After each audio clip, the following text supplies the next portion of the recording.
Ya, selamat sore. Assalamualaikum warahmatullahi wabarakatuh. Genap pemirsa FW Legal Voice yang saya sangat hormati. Beberapa hari ini cukup menarik perhatian kita semua. Masyarakat dikejutkan dengan OTT, istilah saya OTT salah kamar, ya, di mana eh, tindakan penangkapan, ya, atau yang dikenal dengan OTT yang dilakukan oleh lembaga penegak hukum Komisi Pemberantasan Korupsi terhadap Kepala Basarnas berujung dengan permintaan maaf. Saya tidak memahami sebenarnya apa yang terjadi sehingga ada pergeseran instrumen hukum pidana yang bersifat hukum publik menjadi bersifat hukum privat. Ya, karena kata maaf itu lebih kepada sifat yang sangat personal. Tetapi ada yang penting untuk dipahami oleh kita semua. Peristiwa ini mudah-mudahan ini tidak menjadi akumulasi problem yang menjangkiti eksistensi Komisi Pemberantasan Korupsi yang beberapa waktu berjalan ini terus saja menuai kritik, ya, dari berbagai penanganan kasus hukum yang muncul dan menjadi perhatian masyarakat. Tidak terkecuali kasus OTT Kepala Basarnas ini yang saya katakan OTT salah kamar. Pada masa-masa yang lalu ada yang dikenal dengan sprindik bocor, ya, dan ini cukup fenomenal. Saya berharap mudah-mudahan tidak ada sinisme masyarakat, ya, yang membangun sebuah praduga atau sentimen negatif terhadap lembaga yang sebenarnya sangat dipercaya di Republik ini untuk menangani kasus-kasus korupsi.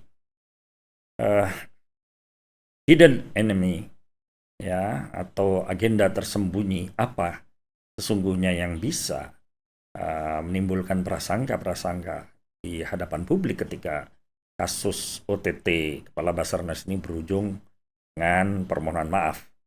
Ya, apakah yang terjadi adalah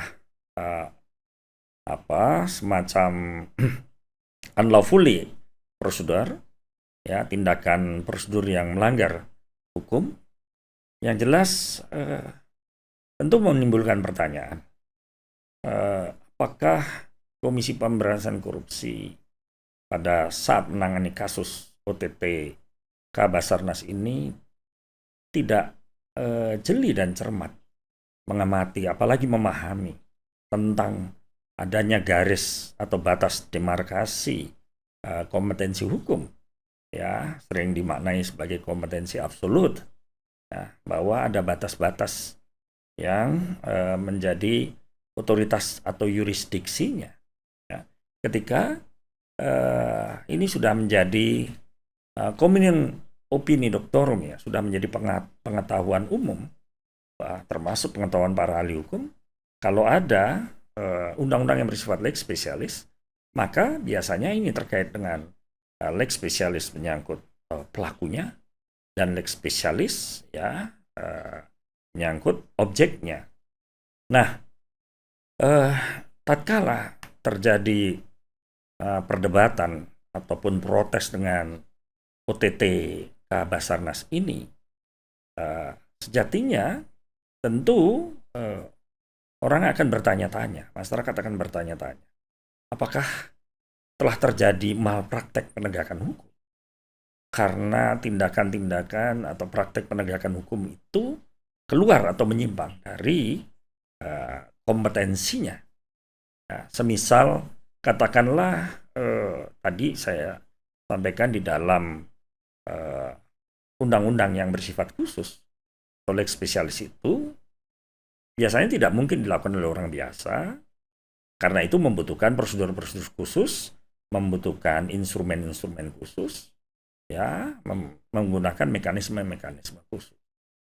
Apalagi terkait dengan misalnya militer, ya atau anggota TNI, ya apalagi anggota TNI aktif, maka sejatinya ada kompetensi yang sudah diketahui umum, minimal standar para sarjana hukum. Ya, kalau seorang anggota TNI, anggota militer, ya dia memiliki yurisdiksi khusus. Karena itulah kekhususannya itu diatur dalam undang-undang. Dan juga tindakan yang dilakukan ini tidak bisa dilakukan oleh orang biasa. Maka ada mekanisme penanganan kasus kalau terkait dengan seorang aparat TNI ataupun militer aktif. Biasanya ini akan ditentukan oleh Ankum atau peperannya. Ankum itu atasan yang menghukum, dan ada sistem yang sudah mengatur penyerahan perkaranya. Nah, bahkan di dalam perkembangan yang terbaru, sekarang kewenangan-kewenangan tersebut sebenarnya sudah dimiliki secara asas dominus litis, ya, oleh Jaksa Agung, yang dilaksanakan oleh Jaksa Agung Muda Pidana Militer beserta Auditjen Militer atau Auditorat Militer dan Puspom TNI. Nah, ini instrumen-instrumen yang sebenarnya ya secara khusus sudah diberlakukan, dan tentu harus dipahami semua aparat penegak hukum, termasuk tidak terkecuali pada Komisi Pemberantasan Korupsi.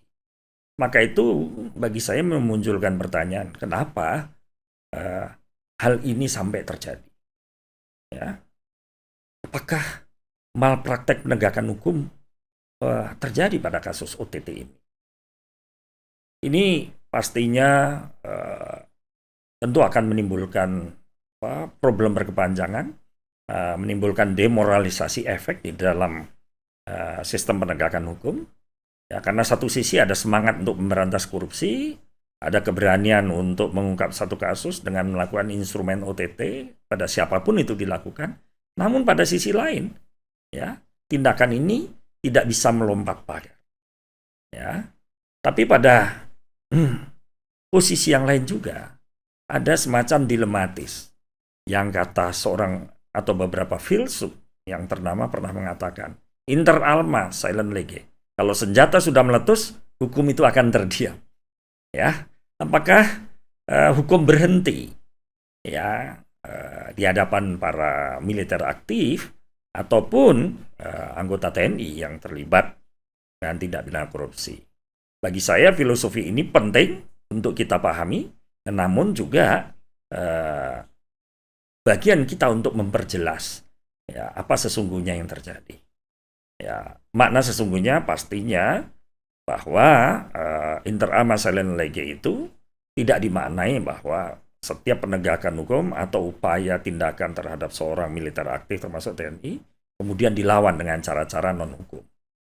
Ya, justru yang ada hemat saya sekarang yang perlu dipahamkan kepada masyarakat, dan ini tidak boleh terjadi, ya, skandal semacam ini tidak boleh terjadi kembali di dalam era penegakan hukum ke depan, karena sesungguhnya sistem pemberantasan korupsi ya sudah memiliki instrumen lengkap.